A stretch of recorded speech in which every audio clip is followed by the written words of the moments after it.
Olá, muito boa tarde, boa noite e para alguns bom dia. Seja bem-vindo a mais uma live da nossa IBNU. E hoje aqui a coisa tá meio assustadora. O pessoal disse que essa live é de matar, mas se matar a curiosidade, a gente vai estar aí conversando sobre o tema que foi anunciado. E antes de me delongar, aí né, já digo a todos, não se esqueçam aí de se inscrever no canal, ativar o sininho, divulgar, né? E eu vou cumprimentar a todos aqui. Boa tarde, Jonatas, Áquila, Suzy. Qual é mesmo o assunto que a gente vai falar hoje? Boa tarde, Saião. Boa tarde aos meus queridos aqui também, Áquila e Suzy. Boa tarde a todo mundo que tá. Boa tarde, a gente fala porque o sol ainda tá começando a chegar o verão, né? Mas já são 6h30, já em alguns lugares é boa noite. E realmente hoje o assunto é de matar, né? Como diz. Ou de Nós morrer. vamos. Ou de morrer, né? Vamos falar sobre essa questão do que passou há pouco tempo, né? Que é o Dia dos Mortos. A gente vai bater um papo sobre isso aí, também sobre perspectivas dentro do que a Bíblia aponta para a gente a respeito justamente desse tema que vamos dizer assim, tão desconhecido, né? O tema é bastante conhecido, mas o que acontece ninguém sabe. Então, a gente vai falar um pouco sobre isso. Boa tarde a todos, prazer a gente estar mais uma terça-feira aqui conversando com vocês. Eu acho que esses assuntos de vida e morte sempre despertam o interesse, o fascínio e precisam, de fato, de um conhecimento bem fundamentado nas escrituras para que a gente não se perca nessas várias narrativas que a gente encontra por aí. Só uma curiosidade, vou mandar um beijo especial para a Moinha, porque hoje é o aniversário dela, no dia de finados, mas a contradição aí da celebração da vida no momento que naturalmente muitas pessoas também estão lembrando de uma data diferente e é um momento para muitas pessoas também de celebração, como hoje. Boa noite ou boa tarde ainda a todos, né? Sejam muito bem-vindos aí. E muita gente também, além do fascínio, tem, né, um temor, um medo, assim, desesperador, né, desse dia ou dos mortos, né? Então a gente pode falar até tem muita coisa sobre zumbis, né? Sobre os mortos-vivos, né? Muitas coisas assim. Por que será que a gente fala tanto ou pensa tanto sobre essa questão, né? Então é isso que a gente vai falar hoje à noite. Vamos lá, então, começando aí, já que a gente já está falando dessa questão dos mortos, pessoal, né, Jonatas, Aquila, Saião, por que será que esse é um tema tão assim, relevante, importante, é uma realidade tão presente na cultura humana, né? O ser humano parece que em todos os lugares, né? Eu lembro que eu estava conversando com um mexicano, ele estava falando que lá é uma festa assim, né? De arrombar, assim, eles param tudo para celebrar, preparam comida, preparam um monte de coisa, porque os mortos vêm visitar. Então, por que será que isso acontece? Bom, Suzy, eu acho que é porque a gente tem pouquíssimas certezas na vida. Uma delas é que a gente vai morrer. E olhando para a diferença de experiência que todo mundo tem, olhar para essa experiência em comum exige uma explicação. Por que a gente experimenta isso e sempre também envolvendo dor, envolvendo separação, envolvendo tristeza. Eu acho que o fascínio universal vem pela universalidade do fenômeno. Todos experimentamos isso. E também nos coloca diante dessa realidade do que está além, né? Nos faz questionar sobre, será que é o ponto final da nossa vida? Porque todos nós parecemos ter alguns desejos e anseios de eternidade, e a morte parece contradizer isso. Então, necessariamente, começamos a pensar e imaginar se realmente esse é o fim da história. Eu acho que isso é parte da explicação de por que temos tanto interesse e fascínio por isso e, como você colocou muitas vezes, grande temor sobre a morte também. Eu acho que também tem a questão do fator especulativo da morte, né? A Suzy mencionou aí, por exemplo, a questão do Dia dos Mortos, que é uma festa muito famosa no México, e também havia outras festas e outras cerimônias que celebravam, por exemplo, na cultura viking, na cultura celta. E aí, por que cada povo ou cada região meio que desenvolveu justamente uma cultura ou algum tipo de celebração dos mortos, né? Justamente pela, vamos dizer assim, pela falta de informações a respeito do que tem do lado de lá, né? Então, assim, fica um caráter extremamente especulativo, né? O que acontece, o que passa para o outro lado, como é que funciona, né? Como aquilo até colocou, será que esse é o final mesmo da nossa existência, ou tem mais alguma coisa depois disso? Então, como tem esse caráter especulativo muito forte, a mente humana ela é capaz de imaginar coisas. Se a gente fizer uma comparação, vou fazer uma comparação aqui entre culturas e os ritos populares, né? A gente vai falar dos folclores brasileiros e de outras culturas. Você percebe quão imaginativa é a mente do ser humano, né? Então, nós temos o boitatá, como é aquele que anda com o pé para trás, que me sumiu o nome agora. Curupira. Aí tem a deusa do lago, a dama do lago. Aí você tem um monte de coisa, assim, que a gente vai... A nossa imaginação... Imagino... Tem uma história, eu vou entrar com essa história aqui, já que está falando de morte. Tem uma ilha muito famosa no Recôncavo Baiano ali, na Baía de Todos os Santos, né? Nós estamos justamente no tema aqui da época, e tem uma ilha chamada Ilha dos Frades, e do lado da Ilha dos Frades tem a ilha chamada Ilha do Medo. E a Ilha do Medo conta a história de que era o local onde os portugueses, quando eles vieram primeiro, fizeram os contatos com os indígenas, com os locais. Depois que eles dominaram, e aí começaram alguns levantes indígenas contra a dominação portuguesa, e tiveram alguns embates, e obviamente tiveram mortes.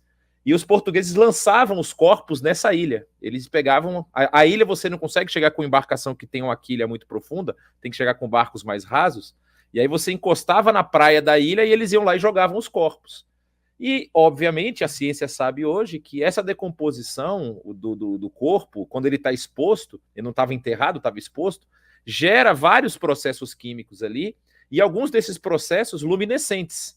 Então, o pessoal que estava aqui no continente, na parte de Salvador, que via a ilha à noite, via algumas luzes subindo da praia. Então, o pessoal achava que eram os espíritos dos corpos que eles tinham jogado lá, e ninguém se aproximava dessa ilha. Eu quero dizer uma coisa, que a gente tentou 2 vezes chegar nessa ilha, as 2 vezes a embarcação deu problema, a gente não conseguiu chegar, tem alguma coisa lá, mas eu vou deixar para o Saião explicar esse negócio aí.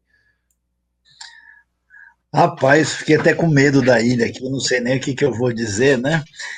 Bom, nessa história aí de falar sobre a morte e os finados, só com comentários refinados aqui para poder trazer luz sobre esse assunto, né?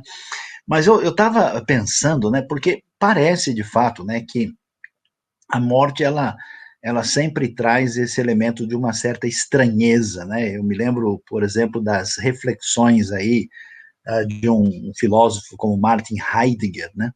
Ele dizia que o ser humano é movido, né, por o que ele chamava de Angst, né, que é exatamente esse medo, essa relação de estranheza, né, e nesse ambiente tem toda uma discussão, né, na história da filosofia recente e até mesmo na psicanálise sobre uma espécie de impulso de morte, né, e uma relação difícil com a questão da morte que envolve mistério, temor, medo. Por isso que uma das coisas mais características do ser humano, assim, que até faz a ponte, né, com a questão da fé, é exatamente que você tem os grupos humanos mais, digamos, rudimentares em termos de complexidade de civilização, enterrando seus mortos, né? Curioso, uma das coisas que me chamou a atenção lá no Museu de Arqueologia de Israel, né, são uns ossuários, assim, feito de argila, mas muito antigo, aquilo tem milênios, né, onde eram guardados os ossos, né, então você vê um predomínio, assim, da cultura mundial, digamos assim, de uma relação difícil com a morte, né.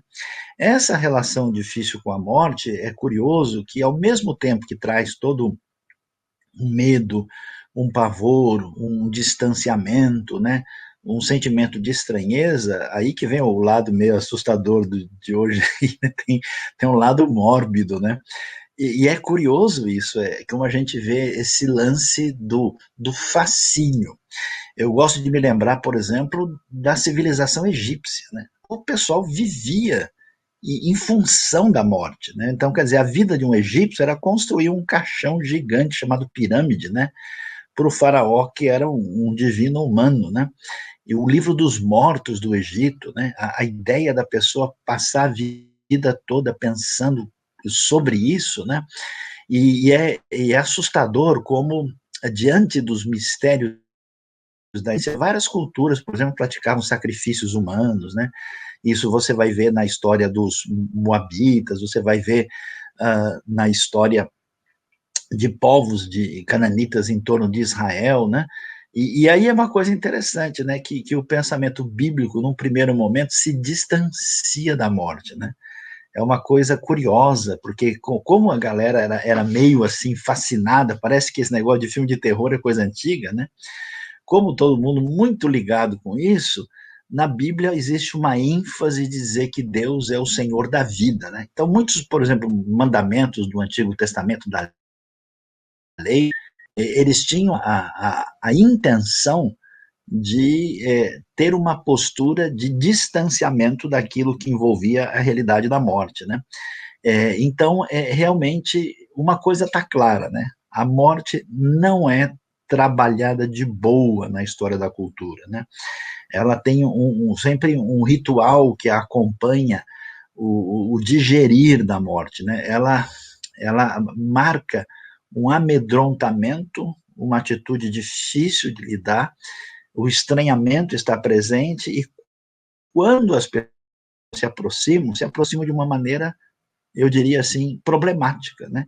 Até o ponto de ter o que a gente chama do elogio da morte, né? Eu sei de as tribos indígenas, onde o indivíduo, quando ele acha que chegou o tempo dele, ele larga todo mundo, vai lá para o alto da montanha e fica lá até falecer. Você tem culturas que até valorizam o suicídio, né? Aquela coisa da pessoa tirar a própria vida, né? Como você tem, por exemplo, no contexto japonês, por exemplo, o harakiri, né? E claro que isso tem elementos aí culturais específicos, e não é só lá, mas a gente tem uma coisa bem complicada com a morte, e por isso, acho que é isso que o pessoal hoje talvez pense, né? Tá falando sobre Halloween, falando sobre dia de finados, dia de todos os santos, que história é essa, né, tal. Eu acho que a cultura de hoje, uma coisa que eu andei pesquisando e lendo, que os estudiosos falam que hoje nós temos a prática da repressão da morte na cultura consumista e absolutamente superficial, né? Porque antigamente as crianças, né, adolescentes cresciam, por exemplo, vendo os avós, os bisavós falecer em casa, né? Hoje não, a morte está escondida nos hospitais, né? Acho que a situação da Covid trouxe um susto muito grande, né? E a maneira de lidar com isso, quer dizer, ou é uma fuga pelo medo, ou é uma entrega assustadora, apavorante e, de certa forma, disfuncional. Por isso que a gente tem essas datas no calendário que o pessoal fala, mas o que está falando disso, né? Isso não tem importância, né? Aí vale a pena, então, a gente pensar e refletir sobre o que Deus e as Escrituras têm a dizer para a gente a respeito desse assunto importante. A coisa realmente é de matar. É verdade. Inclusive, assim, só por curiosidade, o Dia dos Mortos lá no México e aí nas comunidades mexicanas em outros lugares foi considerado pela Unesco como dia, né, como um patrimônio imaterial da humanidade. Tão grande é essa questão, tão forte é essa questão. E eu me assusto um pouco porque as pessoas usam, eu vi também que as pessoas usam, e hoje está uma moda isso, usa caveirinha toda enfeitada, camiseta com caveira, tudo com caveira, né? Como se isso fosse algo, assim, também divertido, né? Acho interessante, assim, essa superficialidade mesmo, essa forma de lidar também com elementos que falam da morte dessa forma. Talvez, não sei se é uma negação, né, se é algo assim, mas vamos lá. Agora, interessante, você já comentou, Sayon, essa questão do Halloween, né? Mas o Halloween não era exatamente o Halloween. A gente falou também que em outras culturas, né? Eu sei que na Ásia tem esse dia, não é bem um finados, mas é um dia que você prepara todo, assim, você visita cemitério, mas também está ligado com a colheita. É interessante isso. Tem a ver com a colheita. Você faz uma festa, prepara uma mesa para os seus antepassados e recebe também a visita deles, porque lá tem, na Ásia tem isso, né? O culto aos antepassados também, no fundo, são dos mortos. E essa questão do Halloween, Dia de Todos os Santos, da onde que vem essas questões? Porque o pessoal parece que está com tanto receio, tanto medo também, e fica só, né? Então, por que isso, né? Jonatas, Áquila, o que vocês acham? Suzol, quem gosta de Halloween é o Jonatas e quem gosta de abóbora é o Áquila. Então, acho que eles eu sou a cara da caveira, né? Só olhar para mim já lembra uma caveira. Girimum com carne de sol vai muito bem. Ele falou abóbora, eu lembrei só do camarão na moringa, mas aí a gente deixa para uma outra oportunidade. A questão do Halloween é uma questão muito interessante, né? O nome, inclusive, que é uma corruptela do nome original, né? Que era o All Hallows Eve, né? Que era o dia anterior ao Dia de Todos os Santos, que é 1º de novembro. E aí Suzy mencionou uma coisa que é interessante. Eu estava lendo sobre Halloween nesse momento do ano, que é justamente no dia 31 de outubro, falando que o Halloween, como ele é celebrado hoje, principalmente nas culturas da anglosfera, né, dos Estados Unidos e nas pessoas que estão ali envolvidas, eles têm muita ligação com um tipo de cerimônia celta, justamente da colheita, como você falou. Né? E aí havia uma cerimônia que você falou lá da Ásia, a gente já está falando aqui do outro lado da Europa, né? Como as coisas parecem que transitam e as culturas acabam assim tendo similaridades muito interessantes. E aí, nessa festa, que era a festa feita antes desse dia, que era o Dia de Todos os Santos, se fantasiavam e se faziam homenagem, sim, aos antepassados. Aí, no caso dos Estados Unidos, eu não sei se ele também não emprestou um pouco da celebração lá dos mortos, né, do Dia dos Mortos, porque ele pode ter emprestado essa cultura de você fantasiar de caveira e tudo mais, que isso já era comum no México, e é bem comum no Dia dos Mortos do México. Então, assim, só para a gente entender que antes ele era uma celebração, assim, uma festa até cristã, no caso o cristianismo empresta essa festa. E aí hoje as igrejas estão, vamos dizer assim, morrendo de medo da cultura, e aí eu acho interessante que alguns têm levantado uma bandeira. A gente está num momento da nossa história, infelizmente, tão polarizado, que você é uma coisa ou você é outra. Então agora as igrejas resolveram exaltar a reforma protestante, que também é no mesmo dia, 31 de outubro. E aí rivalizar o Halloween com a reforma protestante, que são coisas que não tem nada a ver uma coisa com a outra, mas assim, são partes da história da igreja, né? Então é interessante a gente ver por esse viés que era realmente um dia específico, que era um dia antecipado, né? Era um dia esperado, havia no calendário cristão esse dia do dia anterior ao Dia de Todos os Santos. E a noite anterior, né, que era o evening, né, do evening, então eles esperavam aí o Dia de Todos os Santos. Aí muitas culturas, muitas regiões da Europa, por exemplo, faziam vigílias nesse dia, não é? E então não é impossível que você pensar que transitar disso aí para uma relembrança, um memorial dos seus antepassados, né, lembrar dos que morreram, lembrando que em algumas, o catolicismo durante muito tempo ainda é doutrina deles, a questão do purgatório. Então, para muitas dessas pessoas, eles estavam talvez até intercedendo por aqueles que estariam no purgatório, porque era uma doutrina presente aí na cultura. Mas eu vou deixar o pessoal falar mais sobre a questão do Halloween, que tem gente que tem mais conhecimento que eu. Só uma curiosidade, porque eu estava conversando com o pessoal, né, desse ambiente, né, que comemora muito, e aí eles estavam me falando que você se fantasia, porque os espíritos passam, e quando você está fantasiado, ele passa por cima, achando que você é um deles. Então, eles passam adiante. Eu não preciso de fantasia, é só eu sair na rua que tá tudo certo. Esse é um dos motivos. É para se pensar, né? Talvez o próprio medo da morte causou isso. Verdade. E hoje virou uma festa, né? Onde a fantasia. E aí, Áquila, o Saião?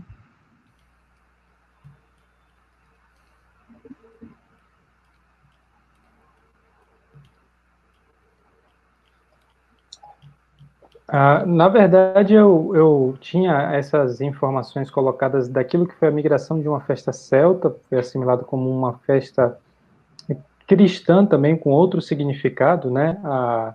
O panteão romano, anteriormente, que havia sido consagrado como um símbolo agora cristão, e isso aconteceu aí, se eu não me engano, no século VI, passou a também simbolizar essa festa que é celebrada no dia 1º de novembro, né, que é o dia de Todos os Santos. Então, todo o período de 31 de outubro, 1º de novembro e o dia 2 de novembro seria um período para lembrar daqueles que morreram.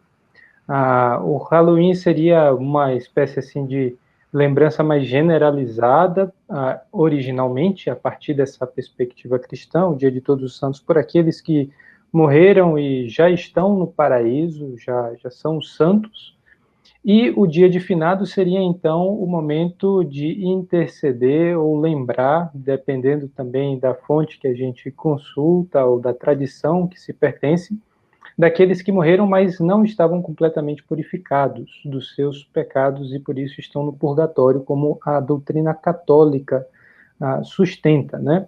Então, esse período do Halloween seria uma lembrança dos mártires, lembrança daqueles que morreram e já estão no paraíso, uma lembrança daqueles que morreram e continuam no purgatório, mas claramente envolvendo elementos cristãos, né, dos primeiros séculos do cristianismo, celtas, como o Jonatas apontou, de uma festa originariamente pagã, e também daquilo que eram as tradições religiosas romanas. Então, nos parece que até chegar à forma atual, que também não parece muito com aquilo que eram essas celebrações originariamente, houve uma grande mistura de crenças, conversão de símbolos, né, e tradições que nos fazem entender um pouco por que isso é celebrado também de tantas formas diferentes. Já citamos algumas vezes a questão do Dia dos Mortos no México, e lá houve uma fusão de culturas até distintas, porque já se celebravam alguns ritos dedicados aos mortos no México, muito antes de essa celebração cristã acontecer lá, né? Então, os povos que habitavam essas regiões da América do Sul, México e várias etnias que podem ser pontuadas para a região que hoje é o México, tinham celebrações que envolvia, inclusive, o Deus da Morte. Então, é muito diferente a gente ver aquilo que é o Halloween representado nos filmes, ou celebrado já aqui no Brasil para algumas pessoas, daquilo que é o Dia dos Mortos para o mexicano, né? Isso porque existem elementos muito fortes dessas culturas que anteriormente tinham os ritos de adoração a um deus da morte, ou deuses relacionados à morte, que também eram deuses relacionados a algum tipo de fertilidade, de vida. Então, é mais ou menos essa ligação de morte, vida, ou renovação da terra e de outras coisas que justificava, inclusive, algumas coisas que são muito estranhas a nós, como, por exemplo, sacrificar pessoas nesses ritos ligados a um deus da morte, porque era a ideia que isso era necessário para que houvesse algum tipo de renovação da vida. Então, as caveiras eram expostos como troféus ou sacrifícios valiosos entregues a esse deus e que era necessário para a continuidade da vida dessas culturas. Então, aquilo que a gente percebe de formas de assimilação da morte, inclusive nessas celebrações que compartilham a mesma data são muito variadas. As interpretações e as junções culturais variaram muito ao longo do tempo. O que é interessante a gente observar é que a gente vê que essa data, né, ela marca esse momento aí do final, né, do indo para o outono, no meio na direção do inverno, né? E essa é uma data também de colheita, né? E a grande questão, né, que às vezes antes do pessoal ter muita opinião forte, é importante ver a dinâmica, como é que isso se desenvolve, né? As culturas antigas tinham aquele pavor, né, diante da ameaça da morte, né, numa situação complicada, e como isso estava ligado ao mundo espiritual. Então eles tinham esse receio, né? E até a gente vai ver que, por exemplo, o próprio Halloween tem esse lance da abóbora aí, apesar que o Jack O'Lantern lembra lá de um irlandês que morreu alcoolizado, é uma história meio assustadora, né? Mas é porque tem a ver com a cor do outono, né? Das folhas secas, e também como o momento de última colheita. E aí você tem o preto por causa da escuridão, que começa a aumentar, né? Especialmente no hemisfério norte. E aí o que os antigos tinham em mente? Olha, quando a gente vai mexer com o mundo espiritual, a gente tem que fazer alguma coisa. E duas reações aconteciam. Uma era tentar agradar, né, essas realidades aí, espíritos, poderes do mundo espiritual, e por isso se fazia alguma coisa, e o outro era exatamente afastá-los, que é uma cultura que permanece, né? Você vai ver isso em vários lugares do mundo, essa ideia da careta, né? Essa ideia da coisa feia, supostamente para ludibriar, né? Inclusive isso você vê tanto na Europa como na Ásia, como em outros lugares. Por exemplo, ninguém percebe, né, que as igrejas, as catedrais, elas têm uma série de gárgulas, assim, né, que ficam lá com aquelas caras estranhas, porque a ideia era que a igreja era um ambiente, né, onde estava a mão de Deus, e então os espíritos, os poderes maus dos quais os pagãos tinham medo, eles eram assustados ali, né, e não poderiam entrar, né, por isso que até na hora da morte a pessoa era enterrada junto à igreja, ou no jardim da igreja, no cemitério, nessa ideia de tentar limitar, né, a realidade espiritual ao espaço geográfico. Então, tudo isso está envolvido. E é curioso, porque o que acontece, né? Quando a cristandade cresce, sob a influência da cultura bíblica, ela dá um tom diferente nessa história, né? Ela dá um tom diferente porque aí você tem, né, o momento da celebração dos mártires, né? Você tem, é por isso que fala Dia de Todos os Santos, né? Mas quando a cristandade chega nessas culturas, e aí a gente tem que ver, né, que o evangelho se espalha desde o mundo greco-latino, chega no mundo germânico e depois chega no mundo celta, né? E os celtas não são germânicos, são os habitantes que estavam nas Ilhas Britânicas antes da chegada dos germânicos, especialmente os anglos, né, e também jutos e depois saxões, né, e lá estavam os pictos, os escotos, né, aqueles povos originários dali, pelo menos antes dos germânicos chegarem, e eles tinham essa relação. Um filme interessante, um pouco antigo, que mostra um pouco desse ambiente pagão assim forte, é o chamado Homem de Palha, né? E que a gente vê esse elemento aí pertinente a essa situação. E então lá se desenvolve a tradição mais ligada a essas raízes do ambiente com simbologia pagã. E aí que acontece? Os irlandeses que imigraram em grande quantidade para os Estados Unidos levaram isso para lá. Então, na verdade, é uma coisa principalmente ligada ao mundo, né, de origem celta, irlandesa, e a coisa, então, adquiriu esse perfil. Agora, eu não sei se a gente pode assustar as pessoas aqui, ou se elas vão morrer de susto, né? Mas, na verdade, apesar do Halloween, ainda mais para nós brasileiros, é uma coisa tão esquisita, né, tão estranha, tão, assim, desaculturada, né? Nunca foi, assim, a cara do brasileiro gostar dessa coisa mais macabra, assim, né? O brasileiro gosta de bater bola na praia, gosta de outras coisas, assim, historicamente, né? Esse elemento macabro nunca teve tanta força, né? Diferente das culturas do hemisfério norte, onde essa relação é mais intensa. A gente vai ver, na verdade, se a gente for atrás, muitas das práticas, festas, elementos culturais que nós temos, a nossa tradição, ele tem um pezinho lá no mundo pagão, né? Então, desde, por exemplo, as coisas que a gente tem na Páscoa, a gente tem no Natal, nas festas de aniversário, né? A cultura não é pura. E a coisa mais impressionante, até na própria Bíblia, muita coisa que se tornou realidade na tradição do povo de Israel e entrou na cristandade, originariamente tinha esse contexto pagão. Por isso que a gente tem que analisar isso com muita atenção e com um enfoque bíblico-missiológico, né, no sentido em que, em vez da gente comprar, né, a ideia do Halloween como se fosse, todo mundo está fazendo, a gente faz também, e sair vestido de morcego por aí, e em vez de a gente, por exemplo, diabolizar e achar que qualquer osso, né, de frango que fique no prato pode ser um sinal do Halloween que invadiu o seu almoço, né, a gente precisa ver qual oportunidade que a gente tem nesse contexto para mostrar como é que a Bíblia trata, como é que Deus trata com essa questão que envolve a dor e a luta que envolve a relação com a morte.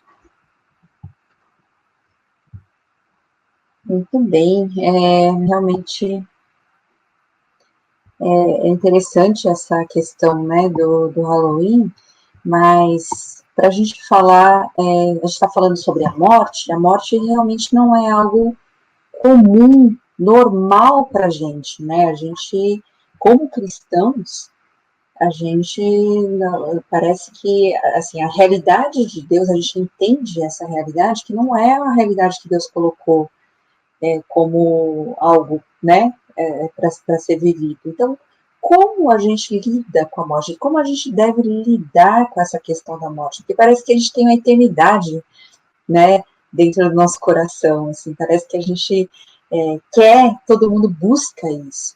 Mas a gente, às vezes, também não sabe lidar com essa questão da morte. Como a gente tem que lidar com ela, hein? Vocês podem falar um pouquinho?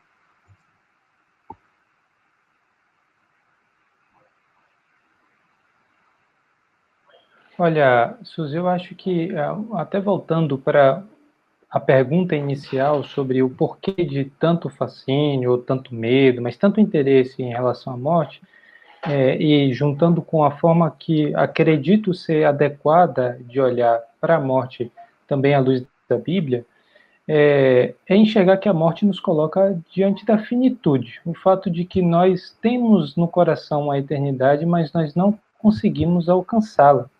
Nós pensamos sobre isso, desejamos não passar pela experiência dolorosa de ser separado das pessoas que amamos. Nós temos a sensação de que o tempo é muito curto, às vezes, para fazer tudo aquilo que a gente gostaria de fazer.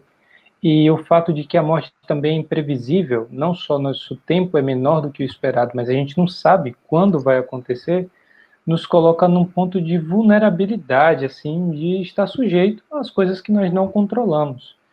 Então, acho que um ponto fundamental de nós olharmos para a Bíblia e percebermos é que, de fato, a morte é uma coisa que está além do nosso controle individual. Nós não podemos resolver o problema da morte. Não somos seres infinitos pelo nosso trajeto aqui, por aquilo que simplesmente a gente pode construir, por aquilo que a gente pode determinar.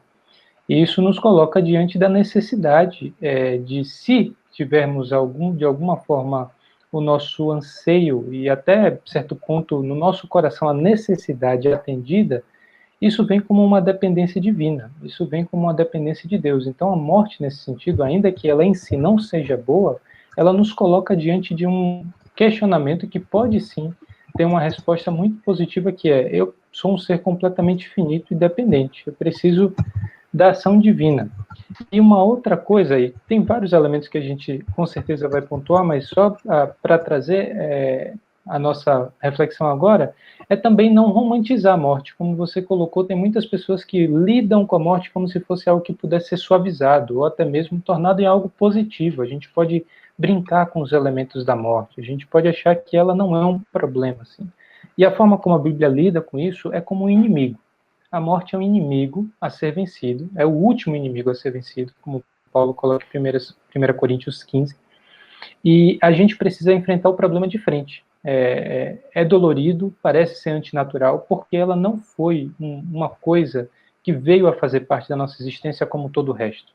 A morte não é algo que pode ser tornado um elemento agradável. A gente não pode lidar com a morte como se fosse, e eu vejo essa forma de tratar, inclusive dentro de muitas igrejas, como um rito de passagem, simplesmente como uma transformação de um estado para o outro. Não é assim que a Bíblia se refere à morte. A morte é um inimigo, nós temos convicção de vitória sobre esse inimigo, mas existe sim todo esse elemento negativo que precisou ser superado, e aí talvez a gente possa falar mais à frente sobre essas questões ligadas à superação da morte, mas que precisa ser tomado na natureza como ela de fato é, né? Então, são alguns elementos. Eu acho que uma questão que também a gente pode abordar a respeito disso é o porquê da morte, né? O Aquila falou muito bem aí como a Bíblia ela apresenta a morte, no caso ali de 1 Coríntios 15, até uma personificação dessa morte que é vencida, né? E como sendo o último adversário. Mas a gente entende que quando vai se aprofundando e vai vendo a história da redenção que é apresentado desde lá do Antigo Testamento, nós vemos que a morte ela é uma consequência, né? E inclusive eu não vou responder isso, vou deixar para o Saião, mas tem uma ideia muito interessante de que a morte, ela, como consequência, ela é uma consequência que tem dois, como se fosse uma moeda que tem dois lados. É uma moeda, um lado da moeda punitivo, né? Ou seja, pela sua transgressão, pelo seu pecado, pelo seu erro, você agora vai precisar pagar por esse erro, e esse erro é o que você vai, ao estar afastado de Deus, vai chegar ao final da sua existência, né? Como todos nós vamos passar. Mas, por outro lado, ela também tem esse aspecto, vamos dizer assim, da misericórdia / redenção de Deus. Porque a nossa existência atual, se ela não houvesse finitude, se não tivesse um encerramento, nós viveríamos eternamente nesse estado de pecado. E isso não fui eu que... Essa análise, inclusive, que eu vi uma vez o querido, saudoso, já falecido, o Dr. Russell Shedd falando dessa questão, justamente com esse viés, né, que tem esse lado da morte que realmente não porque a gente pensa muito assim, para a pessoa que morre, faz muito sentido essa ideia de rito de passagem. A pessoa que morre em Cristo Jesus morre com a certeza da sua salvação. Então ela realmente passou ali, a partir daquele momento, a ingressar esse novo estágio de existência que nós não temos muita informação, a não ser aquilo que o texto bíblico nos apresenta. Não é? E também falaram aqui, depois a gente pode até ver uma pergunta, que é a questão das experiências de quase morte, né? A gente depois entra nesse assunto. Tem uma live, inclusive, muito boa no nosso canal falando sobre isso, o pastor Dr. Russell Shedd também falando sobre isso. Mas na questão da redenção, ela faz parte, ela passa a fazer parte desse plano de redenção completo que Deus apresenta ali nas Escrituras. Então eu vou deixar o Saião falar um pouquinho mais sobre isso. Eu acho muito interessante essa linha de pensamento de que essa morte também faz parte desse plano de redenção.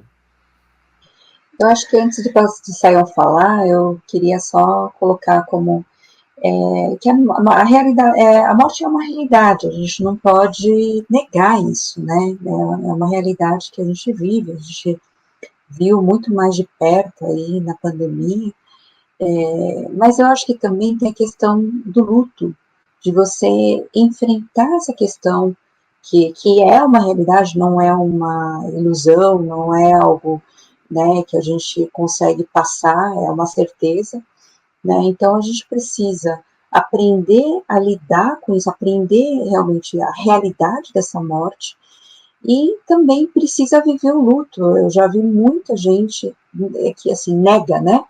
nega a questão da morte da pessoa, e ela acaba vivendo a vida toda com aquela sensação de que a pessoa não foi, mas foi, então ela não viveu aquilo, a tristeza continua. Então eu acho que é importante a gente falar sobre essa questão também, como viver, como enfrentar e como viver bem essa questão do luto, a questão, né, da morte mesmo, dessa realidade. Sayão, você podia falar também um pouquinho mais sobre isso? Sem dúvida, como lidar com a morte é o grande desafio, né? Porque é interessante que a gente tem, né, na cultura popular essa relação problemática que ela varia, né? De um medo, de um temor desesperançoso diante da morte. Ela traz, acho que especialmente no ambiente secular, uma tentativa de negação, de não pensar, de fazer de conta que, olha, a gente não deve, né? É quase que uma postura de avestruz, né? No mundo em que pratica assim a repressão do sagrado, né?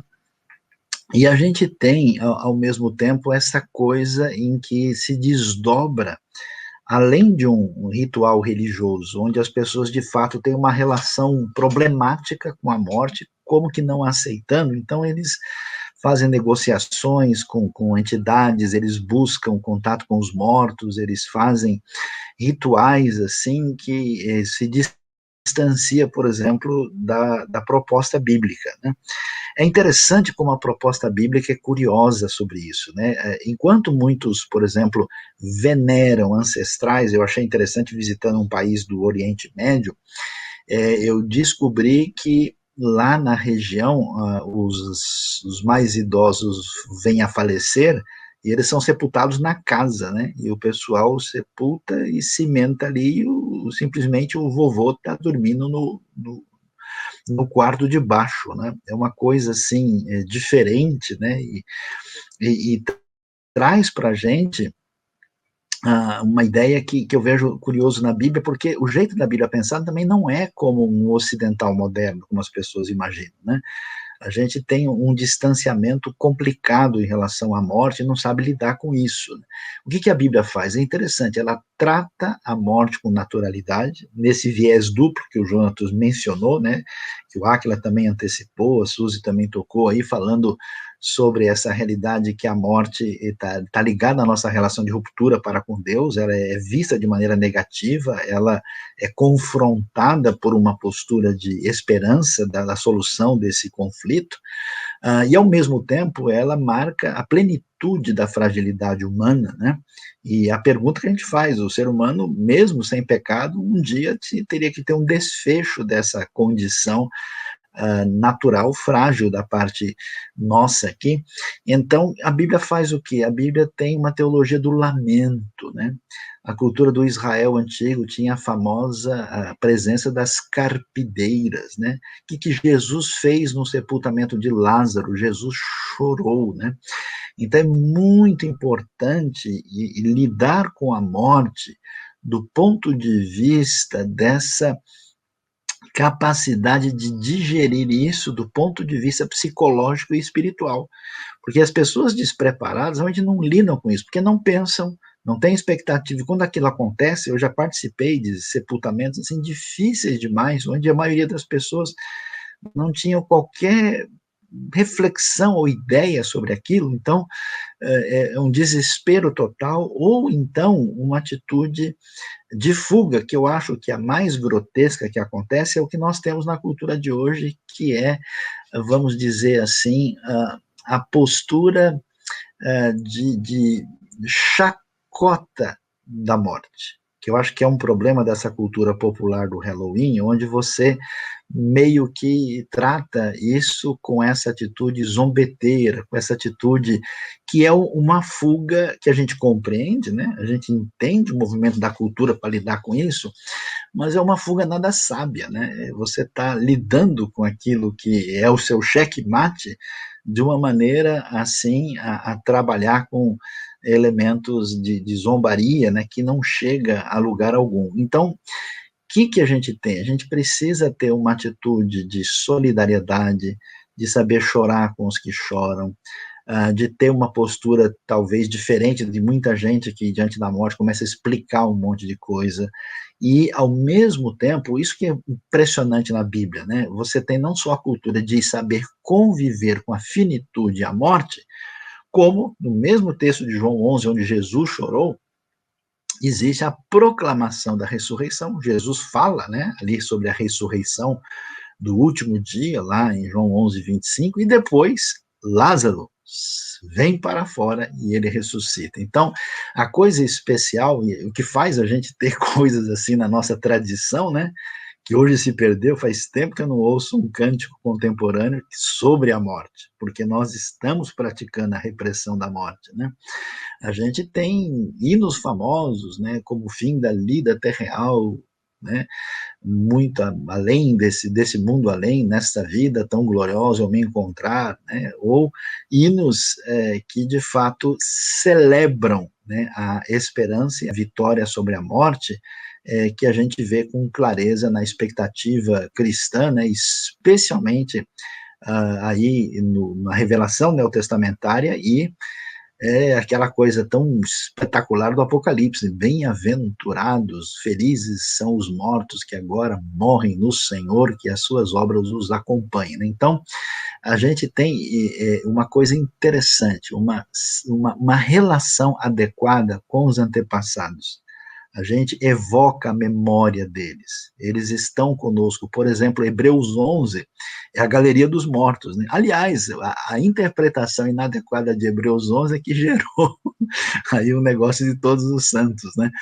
Hebreus 11, ali está a galeria dos que se foram e que de alguma forma estão presentes nessa galeria da história da fé, mas não de uma maneira que estejam presos ou que nós precisemos ter contato com eles. A história deles fala alto, nós nos alinhamos com os nossos antepassados na fé, nós celebramos essa realidade, nós temos condição de lidar com a dor, com o luto, e a comunidade da fé serve como consolo, e além de chorar o quanto é necessário chorar, e isso é importante, tem gente que às vezes tenta engolir o choro, tenta, né, dar uma de, vamos dizer, super santo, aliena-se, né, mas a coisa não funciona assim na Bíblia, a gente tem esse lamento bíblico tão importante e terapêutico, e ao mesmo tempo a gente chega nesse amadurecimento da experiência, celebrando a grande vitória, porque a morte não é o fim, ela é apenas a formatura, né, quando a gente chega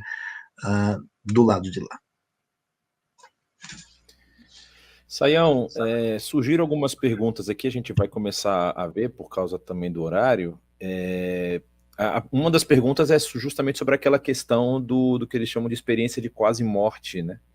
Que parece que há como é que eu posso dizer, uma voz assim muito próxima das pessoas que passam por experiências de quase morte e relatam as experiências que viveram. Eu falei na minha fala anterior a respeito não foi uma live, foi uma aula, na verdade, né, que o Dr. Russell Shedd deu na IBNU. O nome da live é Céu e Vida Eterna, não é? Está no nosso canal.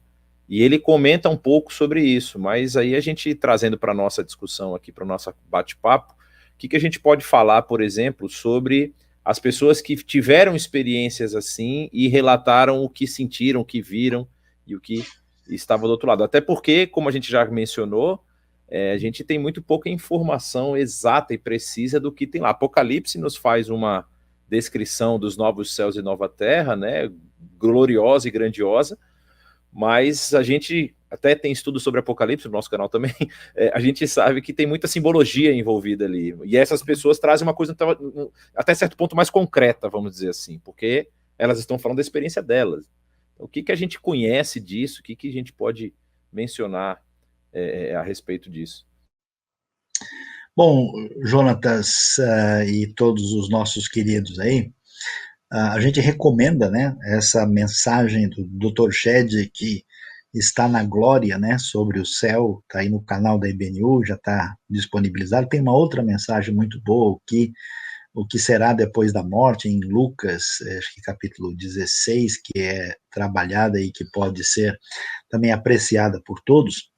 Inclusive, você estando inscrito no canal, cada vez que uma mensagem ou estudo especial vem, você é avisado. Então, isso ajuda a nós e a vocês também. Mas, olha, Jonatas, depois de uma espécie de, em parte da cultura acadêmica do mundo ocidental, houve uma ideia, assim, um tanto quanto materialista, mecanicista, né, tentando dizer que tudo você poderia explicar dentro dos limites do empírico, né? E do que observável, que seria constatável e mensurável do ponto de vista da ciência experimental, o pessoal começou a ter surpresas, né? Um livro que fez sucesso falando sobre isso era A Vida Depois da Vida. O autor era o Raymond Moody Jr., né, que vendeu muito e levou o pessoal a discutir, e aí surgiram, né, alguns livros, inclusive cristãos, também saíram, e a coisa interessante de pessoas que, de fato, são dadas como mortas clinicamente, né, e essas pessoas não têm sinais vitais, e a maioria delas, inclusive tem filmes sobre isso, interessante, a pessoa diz que ela viu, né, o distanciar-se do seu próprio corpo, contemplou o corpo, viu as pessoas que estavam no ambiente onde ela estava ali deitada, e às vezes conta, né, mais outras coisas, que ela saiu do lugar, ela viu um outro ambiente, junto à sala, ou o ambiente onde é que ela estava, e algumas dizem ter entrado numa realidade para a mais distância, né, da realidade nossa aqui. E muitos falam de estarem passando por um lugar muito escuro, de terem visto uma luz, de terem visto algum tipo de vulto. Alguns apresentam uma ideia de um medo, de um pavor, de uma situação horrível do lado de lá. Outros falam de uma experiência de profunda felicidade, alegria extraordinária, e alguns até dizem que quem eles estão vendo naquela luz, que é identificado como Deus ou como Jesus, e alguns olha, você ainda não está na hora de vir, e o sujeito volta e acorda no corpo, né? E aí há uma discussão sobre isso, porque algumas pessoas chegam a dizer o seguinte: não, isso aí é memória do indivíduo, que ele está lá, né? Isso é uma combinação de coisas que ele já tem na mente, ou, na verdade, isso é um tipo um sonho, porque o cara está sabendo que ele vai morrer, e há um debate sobre isso. Agora, o curioso, que eu até acho que pode ser, né, que pode ser que a pessoa tenha tido uma experiência psicológica, de tem que tomar um certo cuidado com isso, mas eu tenho pelo menos algumas considerações que eu acho muito válidas nisso. Uma é do relato de pessoas que mencionam o que os outros disseram enquanto ela estava desacordada numa outra sala.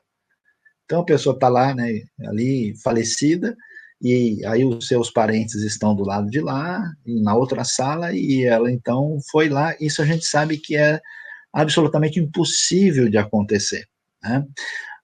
E eu tive também a oportunidade de conversar pessoalmente de uma pessoa que passou por uma situação dessa. O curioso é que esse indivíduo era ateísta, e ele não tinha qualquer inclinação religiosa, e aquilo me chamou a atenção, porque ele estava, vamos dizer, pensativo sobre isso, porque ele afirmou, né, que quando ele teve um acidente onde ele foi dado como morto, e depois houve aquela chamada ressuscitação, ele passou algumas horas nesse estado, ele afirma ter visto ele se deslocar do seu corpo e viu o corpo lá embaixo. Então ele disse o seguinte para mim: eu não sei o que é a verdade, eu não sei se é isso que vocês cristãos falam está certo, mas uma coisa eu sei: não é verdade que morreu, acabou. Porque eu vi ali, eu sabia, na hora eu percebi, e de repente aquilo apagou, e quando eu voltei, eu estava ali de volta, mas aquilo foi muito claro para mim. Então, de fato, é muito razoável, até do ponto de vista de muitos pesquisadores, que tem um elemento além disso. Agora, a gente tem que tomar um certo cuidado, cuidado duplo, né? Primeiro o seguinte, eu já vi gente falando, não, eu tive uma experiência dessa, aí eu fui lá no céu e eu vi o castelo do Pai, do Filho e do Espírito Santo, e aí eu fui lá, vi o livro da vida, e o livro da vida estava escrito na página tal, tal coisa. Quando a gente entra num caminho desse, em que alguém se sente autorizado por uma pretensa visão espiritual ligada ao céu, ao inferno ou qualquer outra realidade, isso não deve ser aceito, porque nós não temos fundamento bíblico para considerar experiências particulares, quaisquer que sejam elas, que sirvam de diretriz para a nossa realidade após essa vida. E outra que a gente também precisa, diante desses cenários, ter um pouquinho de, vamos dizer, bom senso, né?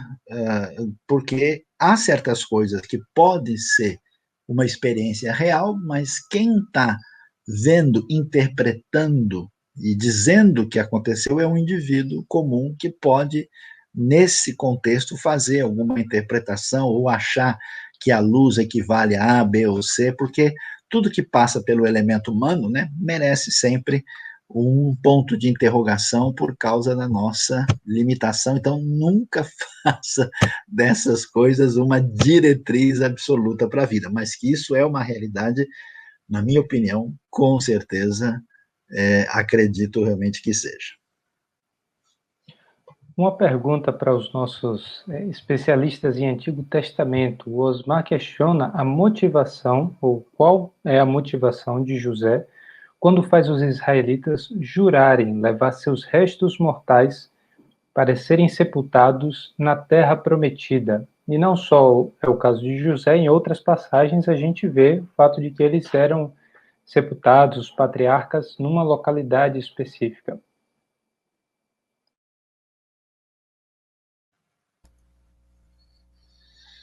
Vai lá, saiu. Vamos lá?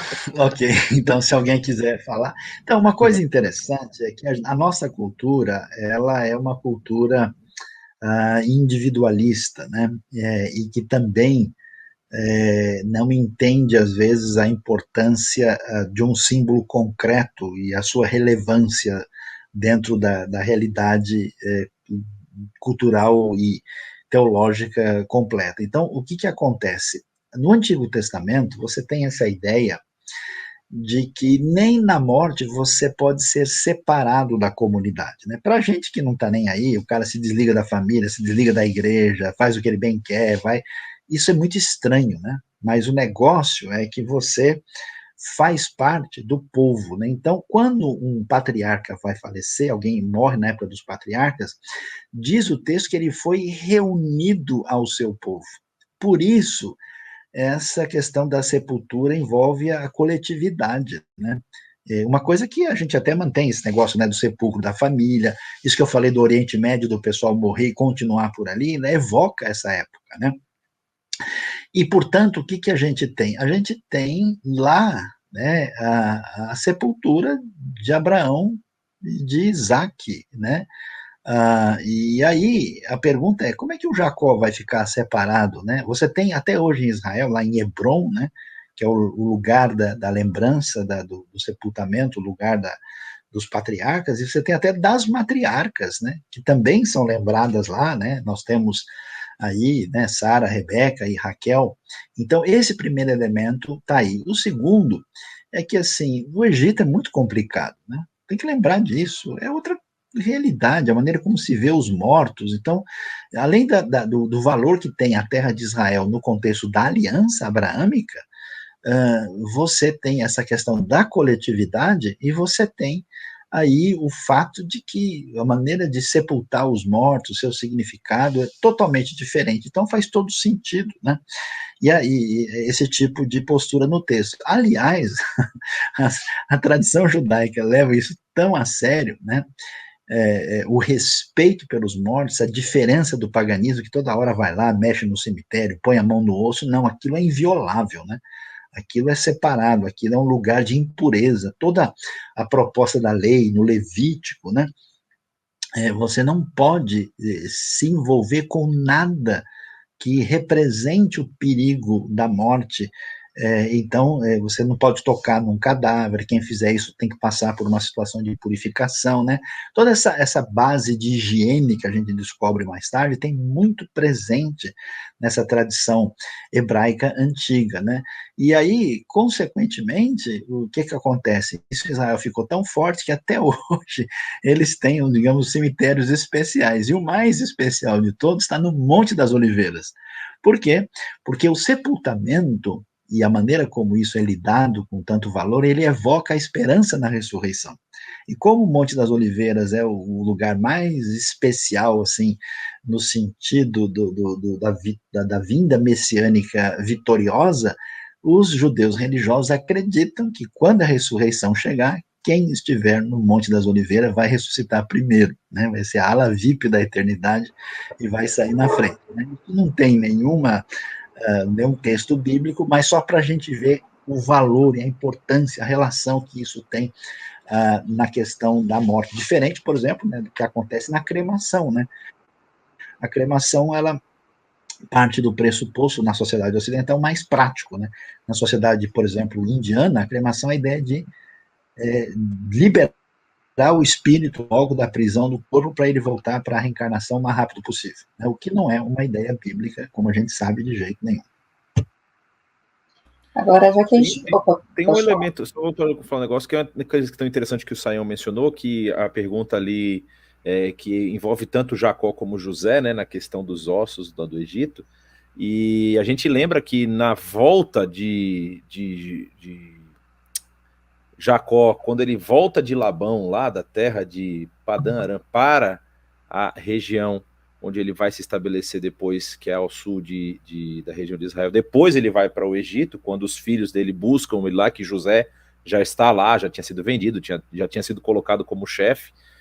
É a questão do embalsamamento, né, Sayão? Porque, assim, a tecnologia que o Egito tinha para a preservação dos mortos é uma das coisas que permitiu, por exemplo, que depois que eles fossem sair, os ossos fossem levados, né? Até porque Êxodo vai falar isso, né? Na saída do Êxodo fala que eles levaram os ossos de José. E, no caso, os israelitas que não tinham essa tecnologia ainda, eu acho interessante porque você citou Hebron e Raquel não está sepultada lá.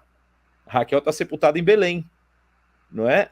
Próximo a Belém, e as outras matriarcas estão lá, junto com os patriarcas. Então é uma questão interessante até para você se localizar, vamos dizer assim, historicamente, né, para você perceber essa mudança de tecnologia. Mas essa questão que o Sayão mencionou, realmente, eu acho que é o grande diferencial que nós encontramos nas culturas orientais para as ocidentais. As culturas ocidentais, principalmente pós-iluministas, são extremamente individualistas.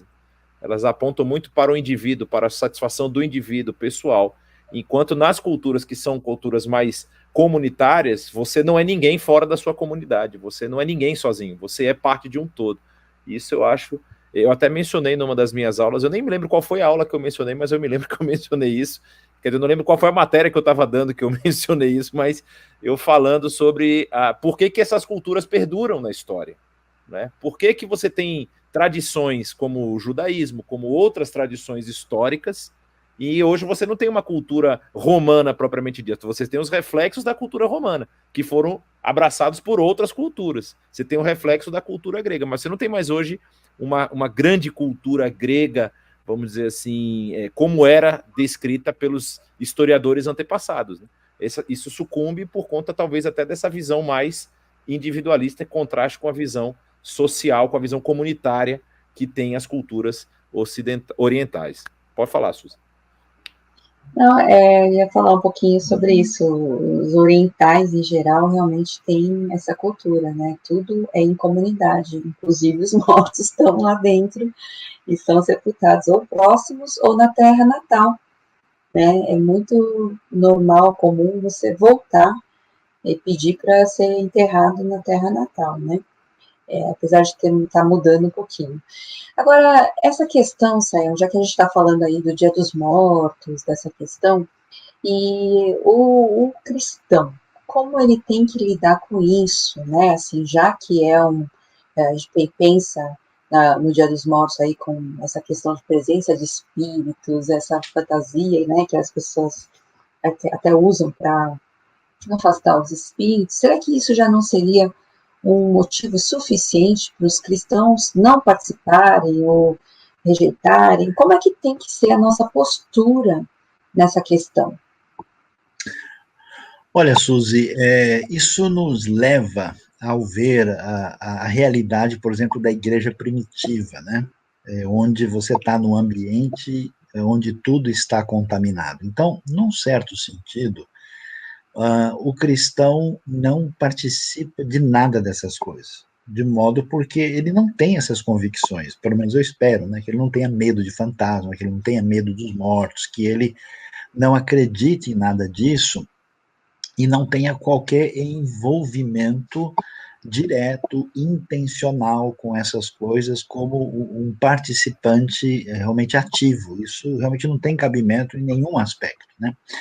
Por outro lado, o mesmo apóstolo Paulo, que diz que o cristão precisava fugir de toda e qualquer idolatria, por exemplo, em Corinto, ele diz, olha, vocês comam lá de tudo que é vendido no mercado sem se preocupar por causa da consciência. E toda a carne que se comia ali na ágora, né, no mercado, na praça de venda de Corinto, vinha diretamente do sacrifício aos deuses. Seria como a gente hoje pegar aí um animal sacrificado num culto qualquer que a gente conheça, né? E até porque essas carnes tinham um preço melhor, né? E aí os cristãos, na maioria, eram pobres, né? Como Paulo mesmo diz, que a maioria de vocês, né, Deus não escolheu os ricos desse século, né? Então, e aí o que acontece? Não havia um pavor de que se eles tocassem alguma coisa, isso iria prejudicá-lo. Até Paulo diz, ó, você não coma se isso for escandalizar uma outra pessoa. Eu me lembro também de Naamã, né, quando ele reconhece o Deus verdadeiro, e ele fala, né, pro Eliseu, falou, olha, eu tenho que ir lá no templo, né, e aí quando o meu senhor, que é o rei, né, que vai lá se inclinar, provável referência a Ben-Hadad da Síria, eu tenho que ir com ele, apoiar no seu braço. Aí o Eliseu diz, vá em paz, né? Então, acho que duas atitudes perigosas que a gente tem é, de fato, de entrar nesse caminho irrefletidamente. Conheço pessoas até que começam a se envolver com o ocultismo, e eu quando era jovem, eu vou confessar meu pecado aqui, né? Não sei se é possível se arrepender ainda, né? Mas uns 19, 20 anos de idade, eu comecei a assistir filme de terror e me ligar nessas coisas, né? E aí aquilo tá meio. Aí um dia um sujeito descrente falou: rapaz, você acredita tanto em Deus na Bíblia que você fica vendo esses negócios, você acha que tá certo? Aí eu fiquei assim, com a cabeça abaixo, falei: olha que, de fato, eu acho que esse negócio não tá fazendo bem, né? Eu tinha aquela coisa pelo mistério, né? Aquele negócio de vampiro, né? Então eu tive um passado meio halloweenico assim, né? Que graças a Deus aí depois eu pensei: não, isso não tem nada a ver com a minha vida como alguém que é cristão, né? Então eu saí fora, eu percebi que esse negócio não estava fazendo bem, então a gente tem que olhar, né? E eu acho que tem pessoas que têm uma fragilidade maior, né? Para algumas pessoas, por exemplo, se envolver com certas coisas, ele pode se afundar. Então, se você percebe que você tem uma veia mística perigosa, sai fora, né? Isso não é. Agora, por outro lado, eu não posso ter essa atitude, às vezes, assim, apavorante que o pessoal tem, olha, isso aqui tudo é do demônio, a gente não pode nem chegar perto, se você vê a pessoa vir te cumprimentar, você nem fala com ela, senão vai pegar alguma coisa do mal em você, né?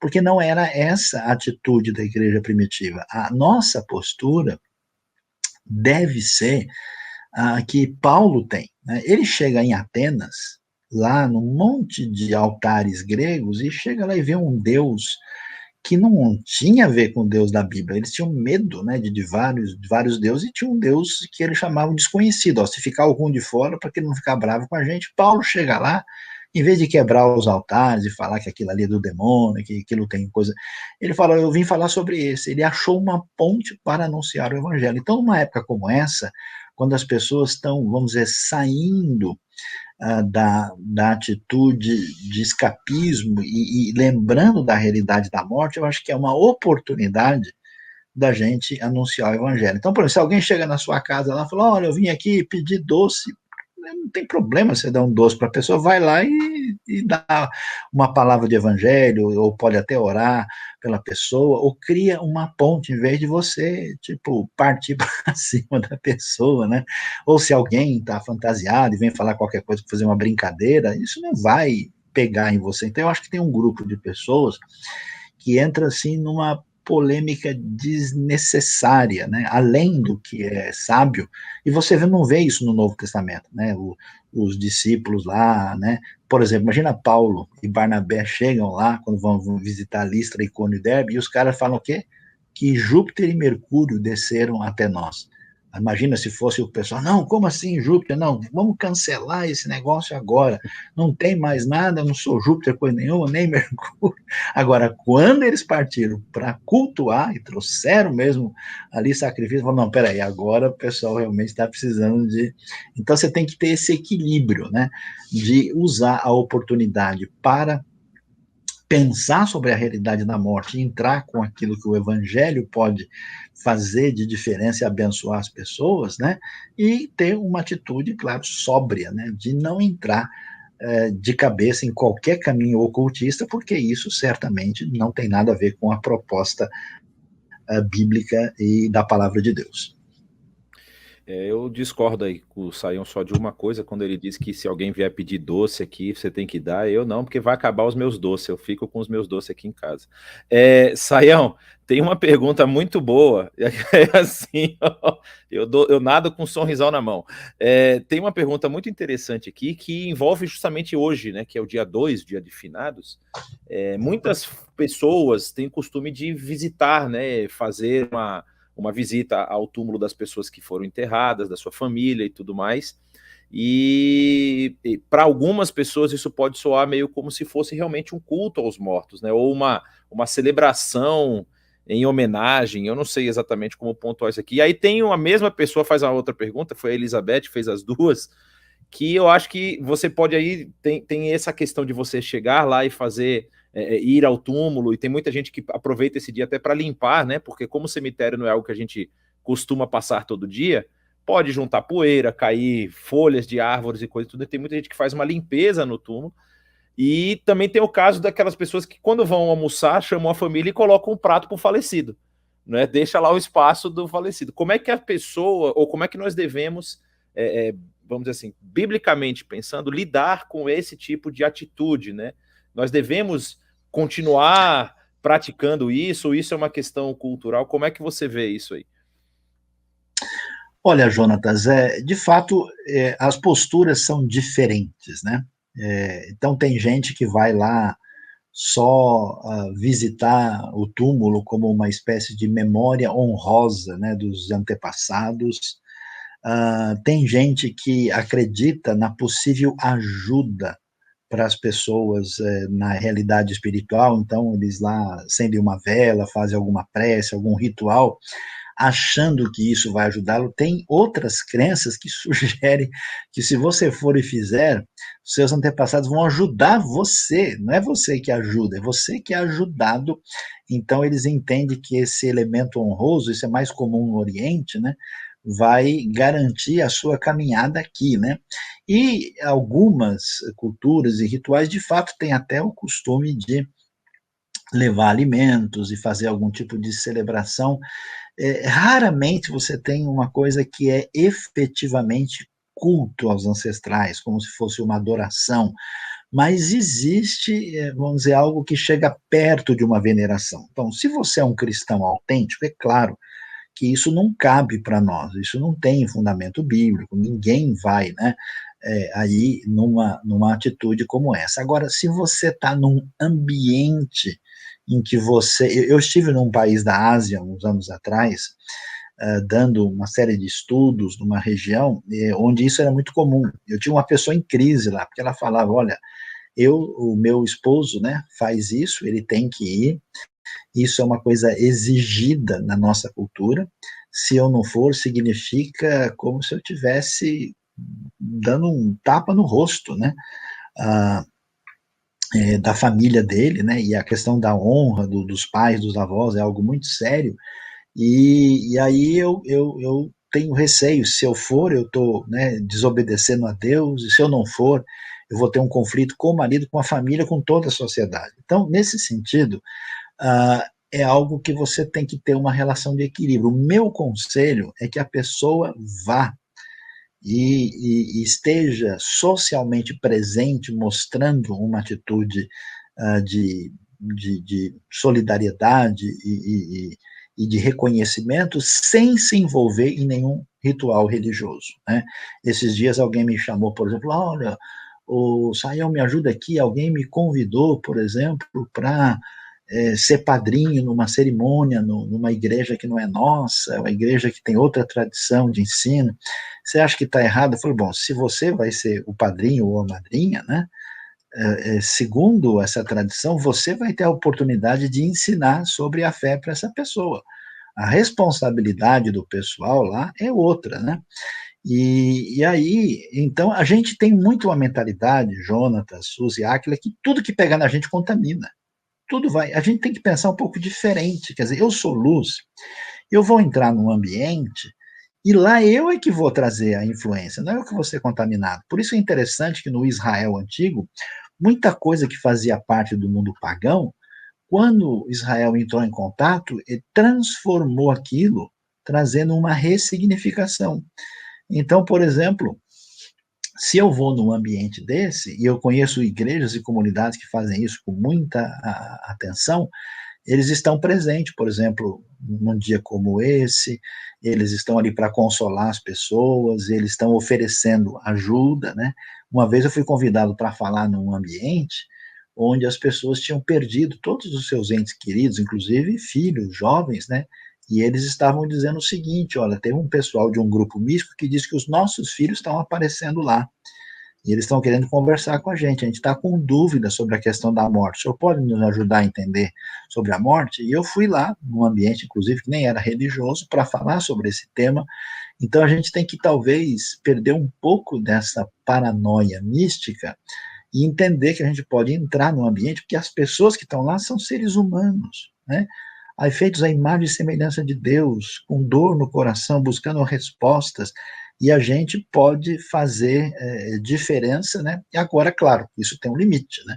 Eu não posso ir lá e receber algum tipo de ritual totalmente ligado a algo contrário à Bíblia, eu não posso ter um envolvimento assim, nesse sentido, mas não há nenhum problema, a gente não é contaminado por pisar num outro espaço religioso, e isso fica muito claro, né, no Novo Testamento. Se eu puder propor a última pergunta, não sei se na verdade se é a última, mas uma pergunta que surgiu no chat eu achei interessante, que não é uma coisa de talvez primeira necessidade em termos teológicos, mas é curiosa, que é como é que vai ficar a ressurreição de corpos carbonizados, ou pessoas que foram completamente desfiguradas no momento da sua morte, um acidente, alguma coisa assim. O que vocês... Inclusive, eu queria aproveitar, né, para a gente falar da questão pós-morte, né? Como nós cremos, como a Bíblia fala dessa questão pós-morte, né? Aproveitando essa pergunta, acho que vale a pena a gente falar das duas. Muito bem, um abraço para o nosso querido Jefferson aí, que conhece bem a realidade da Ásia e está interagindo com a gente, né, e tantos outros queridos também. Mas, de fato, né, o que acontece? Toda a realidade da ressurreição é apontada na Bíblia como absolutamente milagrosa, né? A ressurreição não vai depender do estado de conservação do corpo da pessoa para ela funcionar bem, né? Então, quem foi carbonizado, né, quem foi comido por leões, quem morreu de morte natural, quem morreu de alguma praga ou doença terrível, quem morreu de velhice, né? A expressão do Apocalipse é interessante, deu o mar os mortos que nele havia, né? Então, nesse sentido, a ressurreição será igualmente poderosa para todas as pessoas que morreram das causas mais variadas possíveis, né? E nesse sentido, o que a gente tem assim? A gente tem o que a gente chama de um paradigma, né? De escatologia individual e escatologia, vamos dizer, histórica, geral, né? Quando a gente morre, a gente vai para a realidade do mundo dos mortos. E essa realidade, a Bíblia deixa clara, ou é uma realidade de bem-aventurança, de felicidade, né, como continuidade da vida que a gente teve aqui sob a graça de Deus, através do perdão e da salvação que temos em Cristo Jesus, ou a pessoa entra numa situação de tormento e sofrimento, dando sequência ao tipo de vida de ruptura para com Deus. Você vê muito isso naquele episódio lá do rico e Lázaro, em Lucas, né, capítulo 16, né? Muitas pessoas imaginam que quando a gente morre, a gente fica dormindo, né? Não acho que essa ideia faça. Mas porque a Bíblia fala lá que aqueles que dormem, isso é uma linguagem figurada, né? Não é o caso. Paulo diz, eu gostaria muito de partir e estar com Cristo, né? O ladrão da cruz não tem uma promessa de que ele vai passar, né, um período lá de descanso para depois ele encontrar a eternidade. Então, essa não parece ser a realidade, né? E, portanto, a gente vai para a presença de Deus, mas nesse momento que a gente desfruta, ou então sofre as consequências da vida mal vivida, a gente vai aguardar o momento que se define a escatologia geral, quando Deus der a ordem, né, e chegar ao final dos tempos, aí você está lá na presença de Deus em espírito, né? Quando chegar o momento final, vai haver a ressurreição dos mortos. E aí nós seremos integrados plenamente, né, à nossa realidade de termos o corpo unido ao Espírito para ter o corpo glorificado à semelhança de Jesus, que é chamado aquele que é as primícias, os primeiros frutos, né? E assim, então, vamos ter a eternidade e, infelizmente, a grande verdade é que aqueles que depositaram a sua fé em Cristo, que encontraram a graça de Deus, que responderam ao chamado divino, essas pessoas vão ter o que a Bíblia chama de vida eterna, né? A sua plenitude em relação com o Criador e Redentor. E quem, na sua ruptura com Deus, não abriu a sua vida, né, para essa realidade, essa pessoa vai passar por aquilo que é morte eterna, que significa alienação permanente da relação com Deus e sendo, digamos assim, refém de si mesmo, da caminhada que o colocou em condenação, que historicamente a gente está mais acostumado a chamar de inferno, né? Tem até uma mensagem também na IBNU falando sobre isso. Por isso que a questão da morte é muito importante para a gente pensar, não só o que ela representa como desafio desse lado, antes de atravessarmos para o outro lado, mas como também a realidade de que a gente precisa estar preparado para a realidade da vida eterna. Então, todo aquele que nos ouve e não pensou nisso, hoje, pense seriamente, abra o seu coração para a graça de Deus, para receber Cristo Jesus no seu coração, porque todo aquele que nele crê, a Bíblia afirma, tem a vida eterna. E que Deus nos abençoe a todos. Amém. Deus abençoe a todos e obrigada pela participação dessa live. Vamos ter um momento de finalização aí, Jonatas, Átila, Saião. Eu quero agradecer aí o Saião pelas explicações, realmente muita coisa para a gente pensar e rever vários conceitos, né, e deixar esse recado final aqui, né, que como nós vemos a morte como,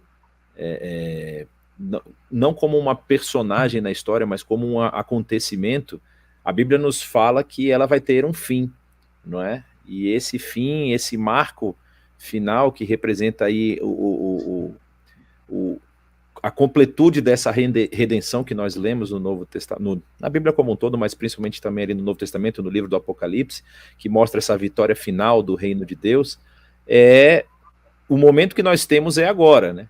Nós temos esse momento para nós revermos nossas atitudes, revermos nosso pensamento, revermos aquilo que temos feito e entendermos essa expressão de amor de Deus através do seu Filho Cristo Jesus para nós. Então, temos que realmente tomar uma decisão, tomar uma atitude, e a morte continua trazendo todas as dificuldades que nós temos hoje, mas agora com uma nova perspectiva de estarmos com Deus quando nós sairmos dessa existência. Então, boa noite a todos, e um forte abraço a todo mundo que nos acompanhou.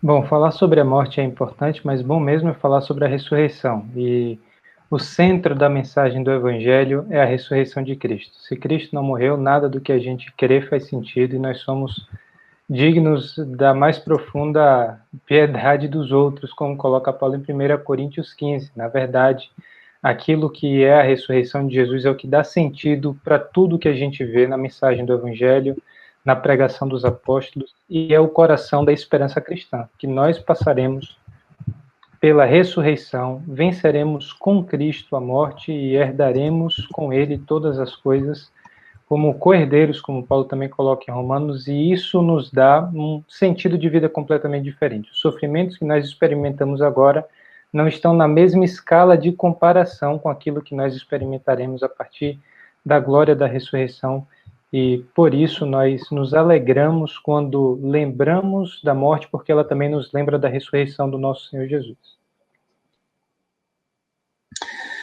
Muito obrigado a todos, Deus abençoe a sua vida, obrigado pela participação importante aí, Suzy, Áquila, Jonatas, né, e você que nos acompanha, continue sintonizado com a gente, né, e viva a sua vida como uma vida dedicada ao nosso Criador e ao nosso Salvador, né, porque exatamente vivendo assim que a gente constrói uma realidade promissora para a eternidade. Um prazer muito grande, fique sintonizado com a gente, a IBNU está aí para servir no reino de Deus e todos estão convidados, inclusive agora as nossas celebrações estão acontecendo não só, né, através do online, mas também presencialmente. Esteja conosco e que Deus nos abençoe.